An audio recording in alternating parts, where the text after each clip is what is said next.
আসসালামু আলাইকুম রহমতুল্লাহ। আশা করি সবাই ভালো আছেন। এখন দেখেন কি অবস্থা, এখানে কি রকম ঠান্ডা পড়তেছে। এটা ছিল একটা পুরোটা ঝিল, মানে ঝিল বলতে এই খালের মতো, খালের চেয়ে বড় পুরোটা ঝিল। এখন যে দেখেন কি অবস্থা হয়েছে, জমে পুকুরের সব পানি, ঝিলের সব পানি শুকায় একদম বরফ হয়ে গেছে, পুরোটাই বরফ জমে বরফ হয়ে গেছে। এখন সাইডে এটার উপর দিয়ে হাঁটতে পারবো।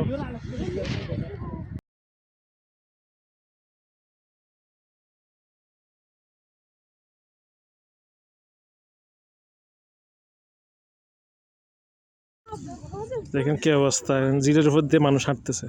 দেখেন ওই ছেলেটা ওই ফার থেকে ডাইরেক্ট এ ফারে আসতেছে এখানে। মাশাআল্লাহ।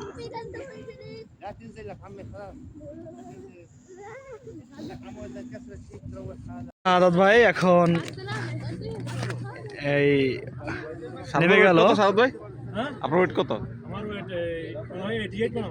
আমাদের শাহাদাত ভাই কিন্তু এখন সম্পূর্ণ পানির উপর আছে। এই যে দেখেন, এটা কিন্তু লেক, ঠিক আছে? এটা পুরোটাই লেক, কিন্তু পুরোটার মনে করেন যে পানি বরফ হয়ে গেছে।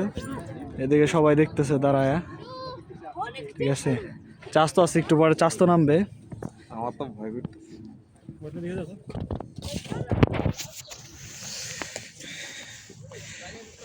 দেখেন আমি এখন আছি বরফের উপরে, ঝিলের পানি পুরোটা বরফ হয়ে গেছে এখানে।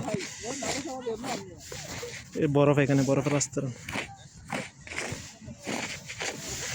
نط ايوه لا بالراحه بالراحه شوي شوي روح كمان كيف كمان يعني حلو حلوه زين يلا لا ليش انا مريم يلا تفضل نزل خلاص انا رايح شوف زين دقيقه قبل مو هيك بس مو كلياتكم مع بعض এটা অনেক মোটা, বরফের রাস্তা অনেক মোটা এখানে। هلا